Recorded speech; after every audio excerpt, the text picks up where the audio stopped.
Most of you probably started investing with hopes of making big profits. But what's the reality? Are you truly satisfied with your investments right now? I'm not going to sugarcoat things and tell you that you'll make a 100% profit just by following today's video. However, if you keep investing without knowing at least this, you'll never escape the endless loop of losing money. So, let's dive right in. The risk-to-reward ratio refers to the proportion of your potential profit compared to your potential loss. For instance, let's say trader A makes 2 trades. One results in a plus $200 profit, and the other results in a minus $400 loss. In this case, trader A's risk-to-reward ratio is 0.5.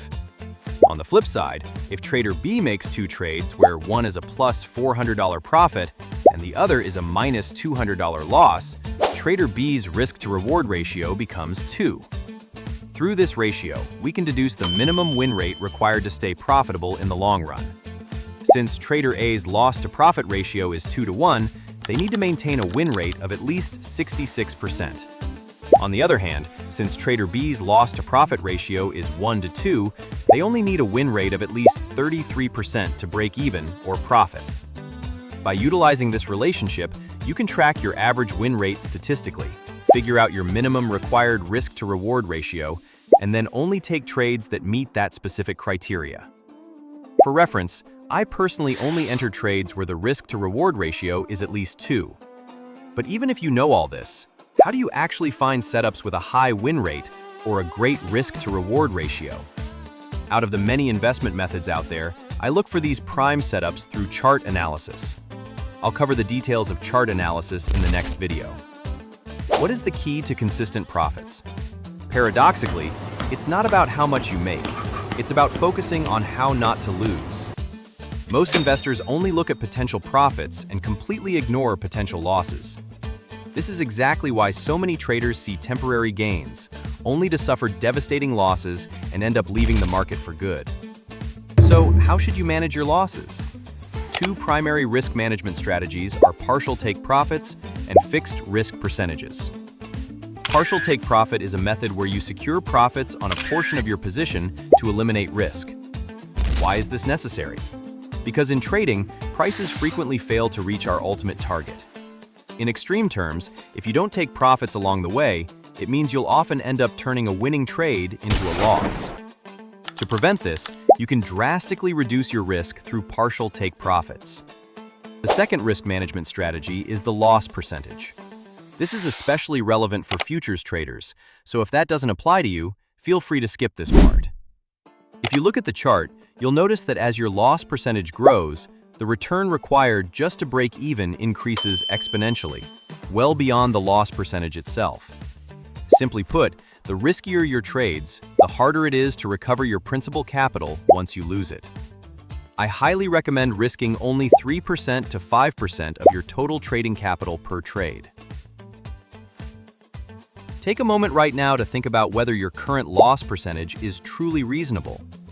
Despite this, the vast majority of investors still take on massive risks. They do it because they believe big risks lead to big rewards. However, the market does not care about your situation, your environment, your greed, or your hopes. In fact, the market is perfectly designed to exploit those very emotions and strip away your hard-earned capital. Let's look at how to deal with this in the next section. Before we dive in, let me ask you a question. Are you 100% sure you will be alive tomorrow? You probably thought, well, of course. But it's hard to say it with absolute, undeniable certainty. Naturally, you'll be fine. But I'm using an extreme example to make a point. Isn't it strange? People can't even have 100% certainty about life, yet the moment they start investing, they suddenly become completely certain about the future. I believe this certainty is actually just a desperate hope disguised as confidence, because they think that's the only way to make big money. But the fact that nothing is 100%, this means we must set a stop loss to prepare for the times we are wrong. Embracing a stop loss starts with accepting that it is a completely normal part of trading and a crucial tool that protects you from catastrophic losses. The risk-to-reward ratio and risk management strategies we discussed earlier are completely useless without a stop loss. While skipping it might work out a few times in the short run, I can guarantee it will end badly in the long run. However, you shouldn't just place a stop loss blindly. The stop loss should be set at the exact point where the core thesis that made you click the buy button becomes invalid. Setting your stop loss the moment you enter a trade and simply letting it play out is the best possible execution. If you're struggling with trading or don't have a solid stop loss strategy yet, I'm putting together an exclusive training session just for you. To keep the quality high, seats are strictly limited to the first 10 people. We'll go deep into the exact system you need before you even hit that buy or sell button. Don't miss out. Come get the help you need. Successful trading isn't built on flawless analysis alone. Filtering out high-probability setups with great risk-to-reward ratios through analysis. Waiting patiently until the market reaches those selected setups.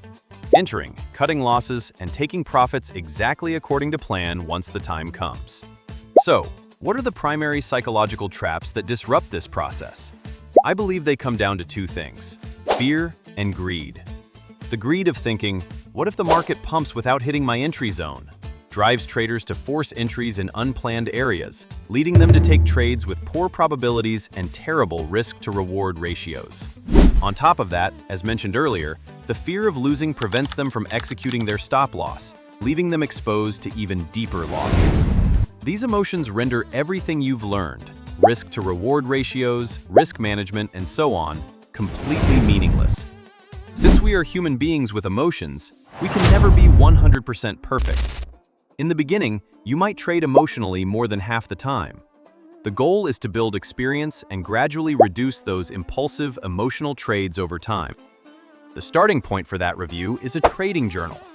If you've spent even a little time studying investing, you've likely heard of a trading journal. Yet, no one ever gives you a concrete guide on how to actually keep one. So, what exactly should you write in it? At a basic level, you need to log your reasons for entry, stop loss, and take profit, along with the risk-to-reward ratio. On top of that, write down any doubts or questions that arose during the trade, as well as your state of mind, whether you felt calm, executed the strategy perfectly, or felt rushed due to external factors. If you consistently maintain and improve your trading journal like this, you will naturally develop your own unique edge and rules based on your education and experience. Due to the impact of aggressive marketing, trading is often viewed as a shortcut to accumulating wealth overnight. While it is true that trading can generate wealth faster than many traditional careers, you must remember that this does not happen in a matter of months. If someone achieves it in a few months, it's highly likely a scam or a temporary profit destined to be wiped out just as quickly. Investing is an essential part of life that you cannot avoid. So, don't rush. Move forward at your own pace. I spent over 100 hours working on this very first video. Would you please consider subscribing to support my journey? I'll be back with even better content in the next video. Thank you so much.